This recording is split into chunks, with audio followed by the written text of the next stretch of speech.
How to treat diseased Agapanthus. You may not expect water to bother Agapanthus plants, Agapanthus spp. Because they're commonly known as lilies of the Nile, but prolonged wet conditions expose them to several fungal diseases. One of those diseases transforms their globes of flowers into balls of fuzz. Others attack their arching green leaves or rot their roots or bulbs. Affecting both in-ground and container plants, these diseases occur where lily of the Nile varieties grow outdoors as perennials. U.S. Department of Agriculture Plant Hardiness Zone 6 through 11. Warning. When treating a diseased lily of the Nile, dress to protect yourself from the plant's toxic, skin-irritating sap. Gray mold. Gray mold fungus preys on dying flowers of lily of the Nile. It spreads most quickly when humidity is high and the air temperature is 70 to 77 degrees Fahrenheit.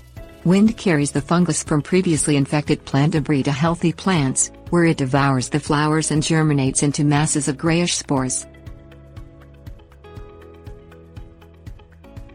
Gray mold prevention. A combination of cultural measures may prevent gray mold. Plant lilies of the Nile 2 to 2.5 feet apart for good air circulation. Remove and dispose of old or damaged flowers and leaves as well as debris that may harbor fungal spores. Water from beneath the plants. The spores can't germinate without standing water, so keeping the leaves and flowers dry is essential. Fungicide for gray mold. Consider spraying the plants with organic, ready-to-use neem oil. To prevent gray mold, one neem oil manufacturer recommends spraying plants every 1 to 2 weeks during warm, humid or wet weather. Spray the plants until the neem oil runs from all the flowers and leaves. Treat existing gray mold weekly with ready-to-use neem oil until the symptoms subside. Then spray the neem oil every 2 weeks to prevent reinfection. Spray the affected plants until the neem oil runs from their flowers and leaves. Tip. Remove infected plant parts with clean, sharp stem cutters disinfected in rubbing alcohol before each cut and after you finish to prevent the spores from spreading. Warning. Dress in protective clothing and gear including a long-sleeved shirt, long pants, closed-toe shoes, chemical-proof gloves, safety goggles and a respiratory mask before spraying neem oil. Neem oil is toxic to bees. Spray it in early morning or after dusk, which is when bees aren't active. Anthracnose leaf spot. Water splashes anthracnose leaf spot fungi onto lily of the Nile leaves. Anthracnose fungi cause yellow areas sometimes with tan or rust-colored spotting along leaf margins. The infection moves inward, and the leaves eventually die. Prevent or treat anthracnose leaf spot as you would gray mold, with adequate spacing, diseased leaf and debris disposal, and proper watering.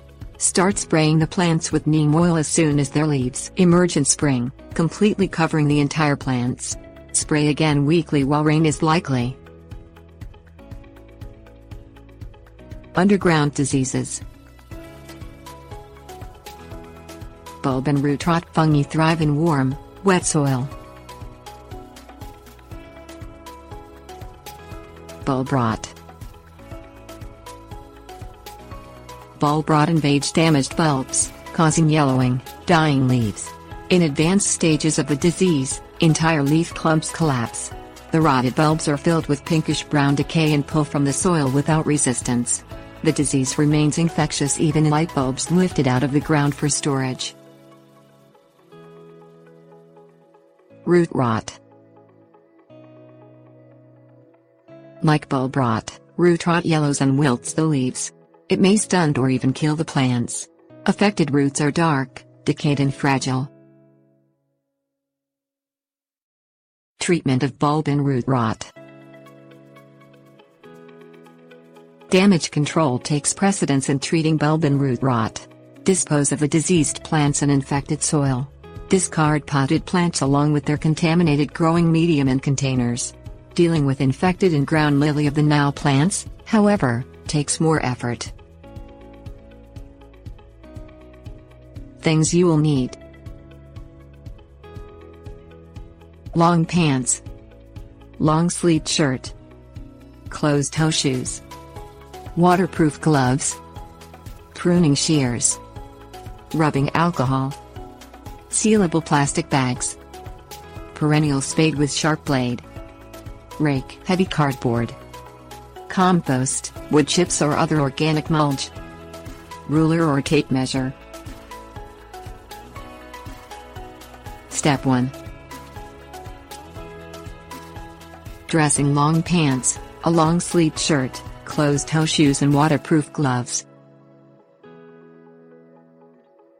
Step 2.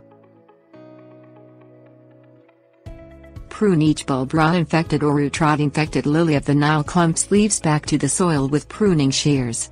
Disinfect the pruning shears in rubbing alcohol between cuts and after pruning. Step 3. Put the removed leaves in sealable plastic bags. Step 4. Dig around each lily of the Nile clump, working a perennial spade sharp blade down and under the center of every clump to loosen the roots. Step 5. Lift the loosened clumps out of the ground with as much of their soil as possible.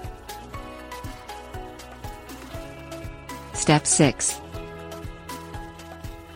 Check the area where the plants were for root remnants. Seal the root remnants and the loosened clumps in the plastic bags with the removed leaves for disposal. Step 7. Rake the soil smooth. Cover it with heavy cardboard. Step 8. Cover the heavy cardboard with a 3 to 4 inch layer of organic mulch, such as compost or wood chips. The mulch will prevent sunlight from reaching any root remnants, which will eventually die. Step 9. Disinfect the spade and rake with rubbing alcohol before reusing them. Tip: seal discarded container plants in plastic bags. The cardboard and mulch eventually break down, improving the soil's structure and nutrients. To prevent future problems, plant undamaged, certified disease-free lily of the Nile bulbs in well-drained soil, and water their soil only enough to keep the plants healthy.